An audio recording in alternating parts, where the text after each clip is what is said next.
Welcome to week 25 of my carnivore journey.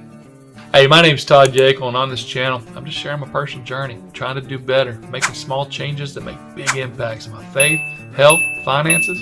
If that's of interest to you, hit the subscribe button and come along this journey with me.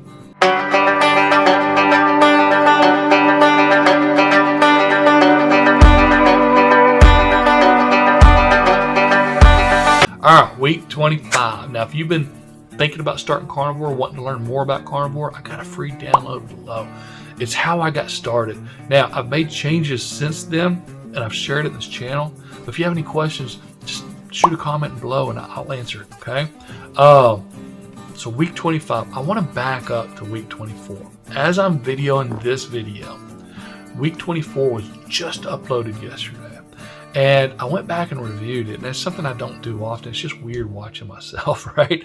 But I sensed a pattern, a negative pattern kind of coming into play. And so I went back and I reviewed it, and I can see my demeanor and how I'm talking. I can see that really kind of getting frustrated with myself on not that it's not okay to have a treat from time to time or get off track, but it's just a pattern every week of, I'll do really good throughout the week, 5 to 6 days, but then I'll have one day where I just indulge, right? I just treat myself, and it's like I'm making up. I spend the rest of the week making up for that to get those pounds off that I put on and then some.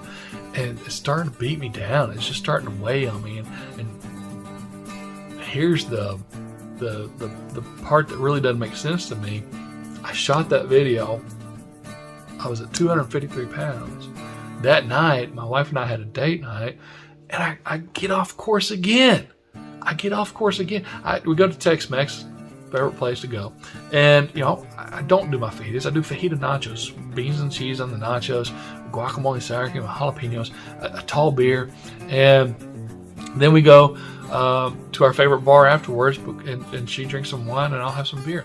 And I don't even do Michelob Ultra like I've been doing, or Miller Lite. I do Yeakle. I do Yeakle because for whatever reason in my head, I'm celebrating. I got down to 253. I'm 5 pounds away from my last, highest achievement. We're getting down to 248.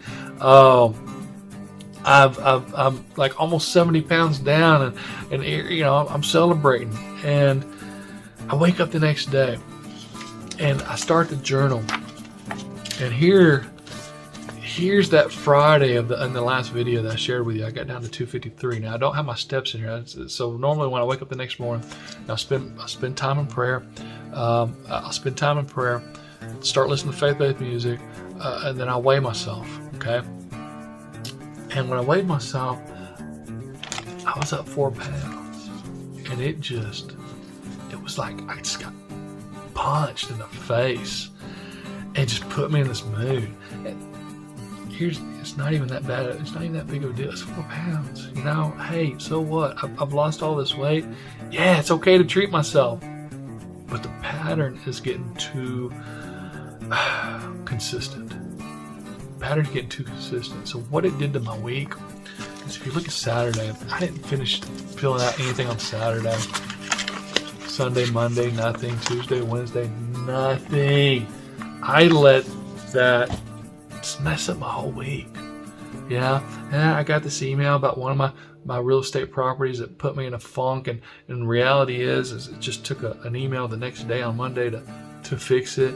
Any little thing just hammered in the bad mood that I was in. And so then now for as far as my meals go that week, starting on Saturday, I was doing my 1 steak a day, coffee in the morning, 2-pound steak, between 4 and 6. Saturday and Sunday is 4 o'clock. Monday through Thursday was closer to 6. So I pretty much stuck with that routine the whole week. But it wasn't enough. Friday morning when I got up and weighed myself, I was really hoping to be back at 253. I wasn't even writing my weights down. And I was 255. So week 25, 255, I gained 2 pounds. And it was like, almost like the final straw. It just really gut punched me. And we were on our way. We got up early on Friday. I took the day off because I bought my wife tickets to see Tony Robbins. She's always wanted to see Tony Robbins. He was here in Allen, Texas, so it's like an hour from us. Doors opened at 7, starts at 8. I was wanting to get there close to 7. We're running late. That puts me in a bad mood. The thing starts at 8. There's motivational speaker after motivational speaker. There was 8 guys that spoke before Tony. Tony comes on at 3:30, and he talks till 6:30. And those 3 hours just flew by. And he doesn't like to be called a motivational speaker. He said it, I don't know, at least a dozen times. He likes to be called a strategist. And he says, look, man, the reason why our lives don't seem to be where we want them to be, it's our choice. It's what we're focusing on. Where the focus goes, the energy flows, right? And it's like, what? And right then and there, it's like, look, what a week to have a bad week, to end it in front of Tony Robbins, right? We had some good seats. Here, I'll show you a picture of how close we were. Here's Tony right here. But we had really good seats, and it just like hit me. It's like, Todd, you're focusing on the wrong things. We tend to focus on things that are out of our control versus what's in our control. We tend to focus on things that are missing in our lives versus what's in our lives. And this isn't me saying this. This is what Tony's saying, right? And instead of focusing on the present, and yeah, it's important on the future, we focus on the past.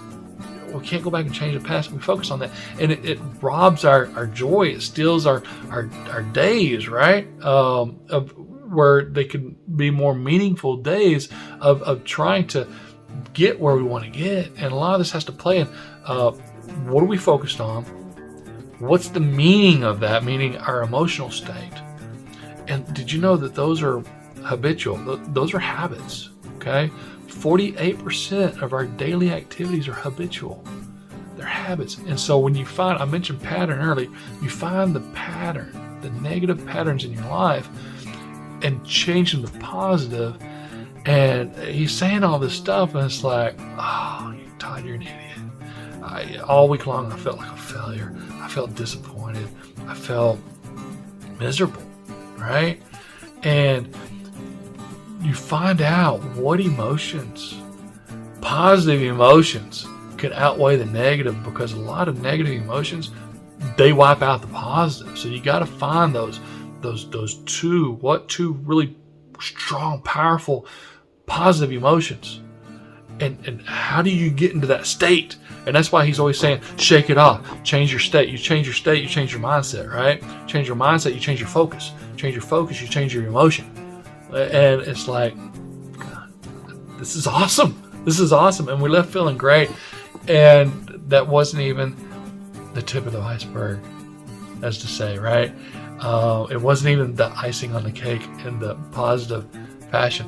When we left and we got in the car and we're riding home, I had forgotten that video week number 24 was scheduled to be uploaded that day while I'm at this conference, right? While I'm at this place. And so it had gone live, and you saw it, and your comments on week 24 of yeah, you can sense that I'm getting kind of discouraged of getting off course. What a blessing. Meant a lot. Exactly what I needed to hear. And I almost broke down in tears. Again, this community, holding each other, lifting each other up, holding each other accountable, just helping. Just means the world. Means the world. So thank you. Thank you so much, man. It was a bad week, but it turned into an amazing week. And I'm so pumped for this next week.